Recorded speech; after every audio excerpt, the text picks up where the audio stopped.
In this video, I will be discussing the two concepts of physical culture and the human condition. It is important to understand that physical culture involves any sort of regimen and or lifestyle that has a focus on maximal physical movement and or the development. A physical culture can range from person to person and varies in many different types of activities. Physical culture can be described as a way in which a physical body is created and formed based on certain customs, values, norms, symbols, etc. These factors are heavily incorporated within everyday life. Physical culture seems to have a big focus on how a body moves, how it presents itself, as well as how it is maintained and acknowledged. It is important to mention that not only is the body seen as a biological object, but also as a social and cultural one. This is why we have to also recognize the body being in relation to domination, power, and marginalization. For me, my own physical culture that I engage with is swimming. Swimming can be described as an individual sport that requires whole body movement within water. Swimming can be done in pools, lakes, or any sort of open body of water. Swimming can be done at a slow, moderate, or fast pace and ranges in many different strokes, including front crawl, back crawl, breaststroke. The main benefit of swimming is it allows your heart rate to go up while relieving the impact of stress due to the help of the water. It is great for building endurance, for your cardiovascular health, muscular strength, as well as maintaining a healthy body weight. Growing up, swimming has always played a big role in how I actively embodied physical culture and my own physical body. Growing up and in my current life now, I'm very fortunate to have a pool of my own and be given the opportunity to continuously be enrolled in swimming lessons at my local community center. I strongly believe that being exposed to the sport of swimming and gaining the skills that came with swimming lessons at a very young age greatly influenced my own decision and personal life when deciding to become a lifeguard and swim instructor.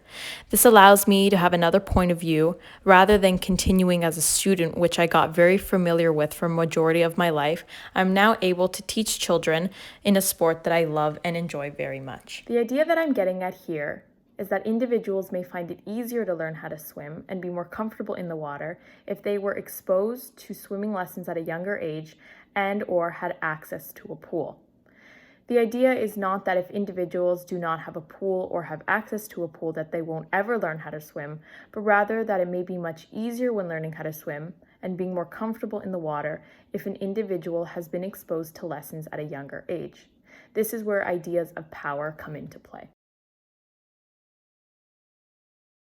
This idea can be heavily linked to the idea of power, more specifically in regards to money and wealth. Power can be defined as one's ability to employ resources that permit and or constrain individuals to engage in certain practices, in this case swimming and swimming lessons. When discussing financial power, this plays a role in the relations and resistance that is involved within a physical culture. This idea can raise many questions, especially with lower income individuals and families, who may not be able to afford the prices for swimming lessons, which can be rather expensive. Physical culture can be said to be shaped by power, which in turn allows for certain groups of individuals to benefit much more than others. In this case, individuals who may have access to a pool and can in fact afford swimming lessons in their everyday lives are considered to be at an advantage. This is because they are benefiting by being given the opportunity to learn the skill of swimming, while individuals of lower income, on the other hand, are at a disadvantage. It is also to be mentioned that power plays a very big role in who is included, excluded, and marginalized within sports like swimming. Within many schools, they have embedded an opportunity for all students and children to be taught swimming.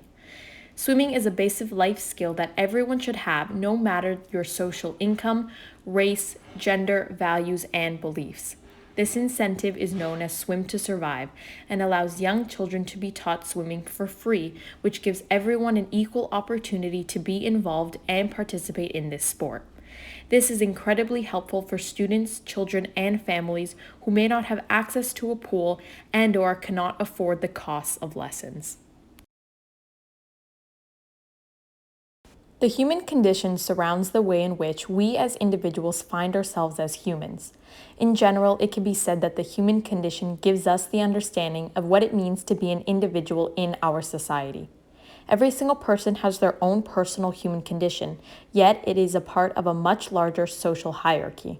When discussing the human condition in relation to swimming, points relating to power once again can be brought up. It is to be mentioned that power is a part of the interdependence of people, in this case of swimming, that being that different people have access to different resources. This topic can be related to how an individual defines themselves as a social process through a specific set of characteristics and identities. To conclude this video, I want to mention that physical culture and the human condition are greatly interconnected. They are both impacted by relations and structures of power, which allow us to have an understanding of the factors and processes that influence our own personal human conditions and physical cultures.